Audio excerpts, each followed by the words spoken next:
Hey, what is up guys? It's your boy Speed here, and today we're in here for the offlane tier list. Let's talk about the worst offlaners of the patch. Let's talk about the best offlaners of the patch. And yeah, I mean, let's waste no time. Now, honestly, somewhat unexpectedly, I actually had a lot of heroes I wanted to put in D tier.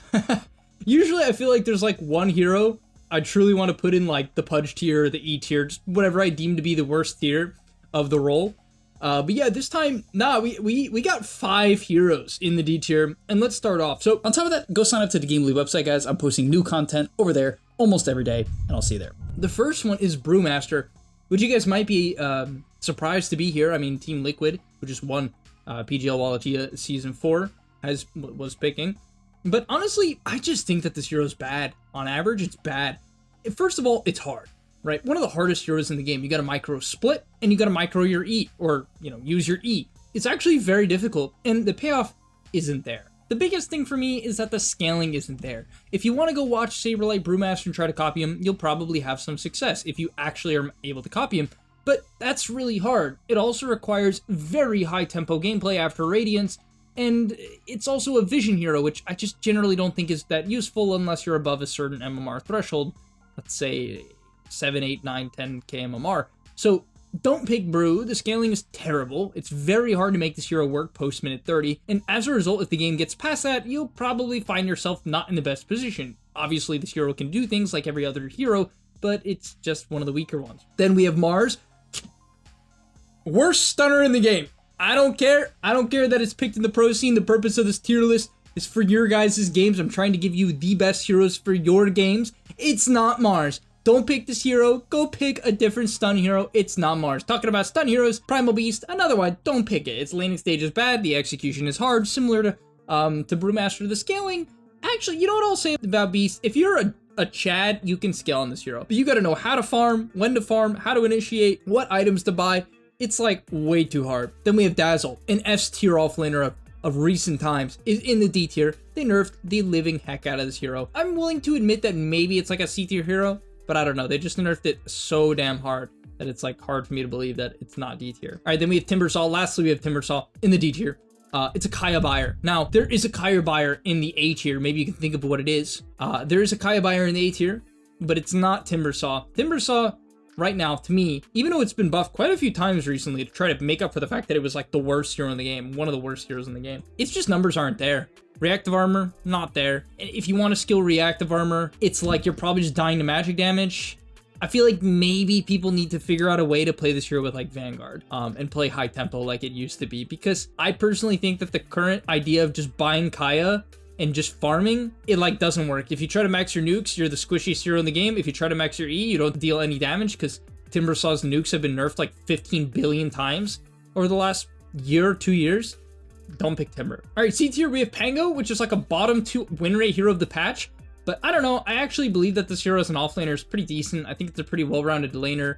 It has good wave shove. It's just a little hard to scale, kind of like Brewmaster for a lot of players, and the execution is difficult. Then we have Slaughter. I just think that this hero is a bit underwhelming.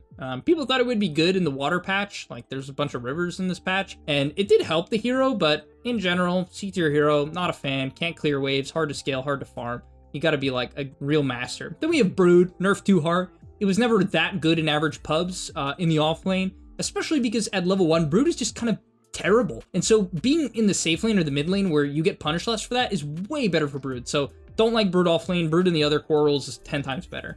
All right, then we have Viper, nerfed too hard. Numbers aren't there. There are some builds that are all right. Then we have Magnus. I think at the highest level, it's a much better hero. Just kind of pair it with very specific heroes, but as like a casual pub pick, no way. The numbers, again, it's just one of those nerfed heroes that was like an A tier hero. Now it's just C tier. Execution's way too difficult for the payoff. Then we have Pudge. I saw a core Pudge today. It looked bad. I had one on my team not too long ago. It was good. Okay, next up we have Doom. Doom actually has a terrible win rate. I actually wanted to put him in the B tier of like my own opinion, because like I'm balancing my own opinions with win rates, because I don't think I'm smarter than like win rates per se. But I can tell you for a fact that there's no way, if like if you were to choose heroes to put time in, if you put time into Mars and time into Doom, I would say put time into Doom. Like, unless Mars just started getting some crazy buffs. Like, just put time into Doom. This hero is conceptually, in my opinion, great. I think it's a very solid laner. It scales very well. I think it's fast at Devil's Bargain, if you understand it, is very good. Just buy 2 Brazers Phase Boots into Drum's Blade Mail. go fight. You'll have like 1 billion impact. Then buy a Midas and scale. I think Drum's Blade Mail Midas Doom is like insanely good. All right, then we have Razor. I haven't seen a Razor offlane in like 40 years, but I mean, the hero scales well, so it's probably fine. Then we have Beastmaster, which is like a real shame that I have to put him in the C tier, but I'm not going to cap to you guys. The hero has a 46 or like high 46, low 47% win rate. And it's always the same story here where I want to put it higher because like I actually believe Beastmaster conceptually is a stupid hero. It has Wave Shove. It can be a broken laner in certain matchups. It has a stun. It scales okay, but the execution is very hard. Very difficult. Very, very, very difficult. If it was an easier hero, like if this hero had the execution of like Medusa, it would be like high A tier. For sure. It's just a bit too hard. However, again, kind of like Doom in my opinion, if you want to put the time in, it is a hero you will get dividends out of. If you really, really put the time in. Just a lot of time. All right, then we have Death Prophet, easy to play, clicks buttons, wins team fights. I think both of its facets are really good. Spirit Collector and Morning Ritual. Super solid. Talking about auras, we have Underlord. Yeah, this hero got nerfed a lot, but I actually believe it's very solid. I think Atos Underlord is really good. I think Aura Spam Underlord is very good. I think the Gleipnir Ags late game variant with like auras, so like a Crimson Pipe into Gleipnir Ags, I think is a really good build for this hero. So maybe if people just only bought that, this hero would be like much higher tier. Then we have Lycan. I think if you removed his other facets and only had Pack Leader Lycan, I think it would maybe be like a low A tier hero and people would stop picking the other shit facets and trying to like play these nerfed things. Crap. What is it called? Spirit Wolves? If you take Spirit Wolf, I know how this works. I even know all the meme stuff with like the 15 talent and how it like makes Lycan have like 40 billion health. If you haven't seen it, it's pretty funny, but like, it's not good. It's not good. Pack Leader Lycan, very good. Very good. A lot of damage, shoves waves, hits some insane mid-game timing, scales fine with Nullifier. Solid. Then we have Kunkka. I think Blade Mail into Ags Kunkka or Blade Mail Auras Kunkka offlane is just solid. It's a little hard to scale. It's probably my main gripe with the hero. The laning is also not the best, but good team fight, good frontliner, good Blade Mail buyer, and I love Blade Mail. I love Blade Mail. Let me say it right here. Blade Mail, when it was 200 gold cheaper, was the best item in the game. Blade Mail, in many iterations of Dota, has been the best item in the game. There was a patch where it gave int, and a lot of heroes were buying it. NP was buying it, DP was buying it, I think like Quap was buying it. There's like a lot of heroes buying it. It was broken. It's really broken still, in my opinion, even though it is nerfed a lot. Okay, next up we have Dawnbreaker. I think Trailblazer Dawnbreaker is probably the way to go. I think even pros are undervaluing this facet. It just makes you go fast, makes your team go fast, and I actually think it's really valuable. The way to build this hero, Blade Mail into Ags. Very nice. Then we have Sand King. You guys have probably been seeing a lot of pro Sand King. The reason why, the hero is a blink stun. It's high burst damage. It takes stacks. Stacks are broken. The reason why this is not an S tier or an A tier hero in average pubs is because of the fact that if you don't make stacks with Sand King, I just don't think it's the best hero. I think this is a hero that requires teammates and a clear game plan. Otherwise, nah, not good. Okay, next up, we have Nightstalker. Solid laner with the Night Rain facet, scales well, kills the backline, Blink Nullifier, BKB, something like that, you know what I mean? Just good, just a strong hero. All right, let's get into the A tier. We have Medusa. I actually think people will get better and better at this. I think the main thing people are doing wrong is they're like trying to all in on utility too much, like Hex and stuff. I've been saying this for a while, and I've seen some players starting to adjust where I think buying like Meteor Hammer Atos into Radiance or Mjolnir is just better. I personally believe like the Mjolnir into Ags into Scotty and like sort of transitioning is probably better than just buying a bunch of utility, because then you get to shove waves, you can hit buildings with 1 billion health, you can then buy a Blade Mail, I'm not kidding. And I think that's probably the way to go. So Undulation, Offlane Medusa, very good. Then we have Lone Druid. I think if you go Bear With Me and buy a bunch of stats into Diffusal Harpoon, you can be a great frontliner, great offlane hero. Then we have Undying. It's not seen as an offlaner, but I believe it is a very good offlaner with the mitts. The build I recommend, something like Wand, 2 Bracers, Phase Boots, with Orb of Blight, maybe, and then Blade Mail. After that, there's a lot of things you can buy. You can buy Auras, you can buy Harpoon, you can buy BKB, and go from there. I know it might be weird to hear it in the A tier. I just think this is a very, very good pup hero. Easy to play, very high impact, solid. Then we have Venge. Talking about easy to play, man, this hero is easy to play. Yeah, I mean, I think either of the facets are fine, but generally with offlane, you're taking Soul Strike, so you have that higher attack speed. And then with that attack speed, you're just gonna buy an Ags. Just gonna buy an Ags. Pretty straightforward, frontline, click your spells, and frankly, you're gonna have a lot of impact. You want to play heroes that are easy. If you're immediately trying to gain a MMR, which really is kind of the point of like a tier list. You should be playing heroes that are easy to play and that scale into the mid game and hopefully the late game. And Venge just definitely is that. Her talents are really, really good. All of her abilities are just useful. Her Ags timing is incredible. It's just one of the easiest, straightforward, best frontline Ags in the game. It's really, really... Okay, next up we have Centaur. I think in terms of Blade Mail carriers, one of the best. Then you just spam auras. You can buy Blink. And then his Ags is really, really nice. I think the Ags on Centaur, if you learn how to use it, is just incredible in the late game. It's just a save. It's like a really long duration save. And it takes people out of anything, and they can still move and do things. It's like getting disrupted by Shadow Demon for 8 seconds, and you can still attack. It's really, really dumb. So yeah, big fan of Ag Centaur and the natural scaling that it gives the hero. Then we have Visage, and I'm gonna keep it a stack with you guys. Sepulcher has like the 3rd highest win rate, or 4th, out of all the facets in the game. If you look at the facet chart on certain websites, like it's just like that high. And so it's probably that good. I can't imagine that it's not. This hero in general, I would say is a solid pup hero for a couple of reasons. Number one, you can cheese the lane if you know what you're doing. I would say Death Toll is also fine in that regard. It just got nerfed a lot, which is why it fell off. But yeah, Sepulcher, even though that also has been nerfed recently, just has incredible win rate. And I think there's a lot of angles you can go on Visage. I think you can go the classic auras, just kind of like Vlad's, drums, pipe, etc. Into like Ags and AC and Hex and Bloodthorn. Or you can go like a Maelstrom, like kind of a weird Maelstrom scaling build with Sepulcher. Then we have Legion. Spoils of War Legion continues to thrive. I think both Legion facets are solid, but Spoils of War, which is the one that gives the dual damage to allies, seems to be better. Basically, you just give your right-click damage cores, which there tends to be a lot of in pubs, dual damage. And you buy a Blade Mail. Then we have Axe. You buy a Blade Mail. Then we have Tidehunter, who is just still solid. He was an S tier hero or a high A tier not too long ago. He still is high A tier. I think the hero is just still well-rounded, even after its nerfs. Mage Slayer, solid. Vlad's fine. His Shard is one of the best in the game, even though that got cooldown nerfed from 25 to 35. Still really good. I think it buys Shivas, it buys Blink. Ravage is just a naturally very good pub ability. People's positioning is just straight up terrible.